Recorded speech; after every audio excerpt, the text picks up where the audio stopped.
Selamat datang di YouTube channel Lembaga Bantuan Hukum Dalihan Natolu. Di sini kami akan membahas hal-hal yang berkaitan dengan hukum. Kali ini kita akan membahas apakah pengacara atau advokat itu membela orang yang salah atau membela yang salah. Nah, untuk membahas hal ini, rekan kami, Advokat Luciana Zega, akan menjelaskannya. Luciana, sebelum lanjut untuk nonton video ini, silakan tekan tombol like, subscribe, comment, and share. Jangan lupa. Oke, teman-teman, hari ini aku mau ngebahas topik yang sering aku dengar. Orang sering bertanya, kenapa sih pengacara itu ngebela yang salah? Udah tahu salah masih dibela. Oh my god. Baiklah, untuk awam yang belum mengerti, kenapa saya bilang awam? Karena tidak mendalami hukum ya. Jadi untuk teman-teman yang tidak terlalu mengerti pengacara itu profesinya apa sih gitu. Jadi sebenarnya tersangka atau terdakwa itu mempunyai hak untuk didampingi oleh pengacara, penasihat hukum atau advokat dia pada setiap tingkat pemeriksaan gitu. Sebagaimana yang diatur di dalam pasal 54 dan pasal 55 Undang-Undang Nomor 8 Tahun 1981 Hukum Acara Pidana. Perlu dipahami juga bahwa hukum acara pidana itu dikenal adanya asas praduga tidak bersalah. Apa itu asas praduga tidak bersalah? Setiap orang yang disangka, ditangkap, ditahan, dituntut, dan dihadapkan di muka pengadilan wajib dianggap tidak bersalah.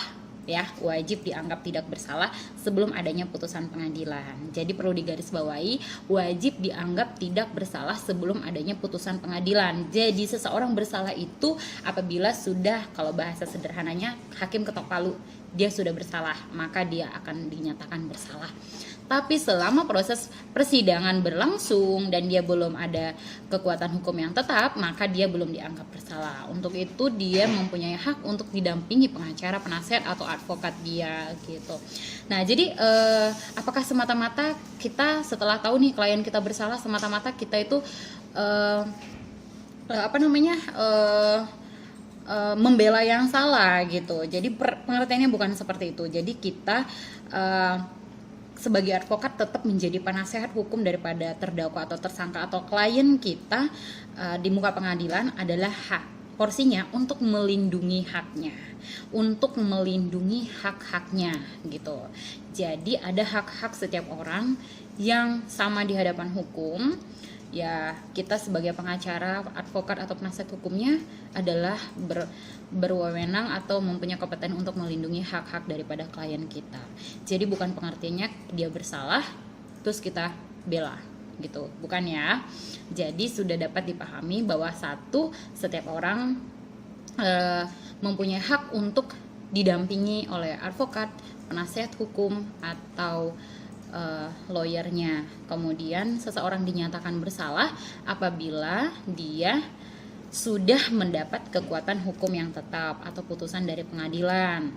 Jadi asas praduga tidak bersalah mengatakan seseorang dianggap tidak bersalah apabila belum mendapat putusan pengadilan. Jadi sudah dapat poinnya ya teman-teman. Jadi jangan lagi katakan advokat itu ngebela yang salah. Kasian deh advokat semuanya kalau dinyatakan ngebela yang salah. Jadi ada poin-poin tertentu yang mungkin teman-teman baru tahu. Oke, jadi kalau ada pertanyaan silahkan di komen. Terima kasih teman-teman sudah nonton. Jangan lupa like, comment, and subscribe. Boom. Nah, itu dia tadi penjelasan dari rekan kami Advokat Luciana Zega tentang apakah advokat itu membela yang salah. Nah, bagi rekan-rekan kami yang ingin mengajukan pertanyaan seputar hukum atau konsultasi hukum, silakan ya langsung di komentarnya. Dan mudah-mudahan untuk pembahasan kita berikutnya nanti bisa pertanyaan teman-teman ataupun permasalahan kawan-kawan itu nanti bisa kita bahas.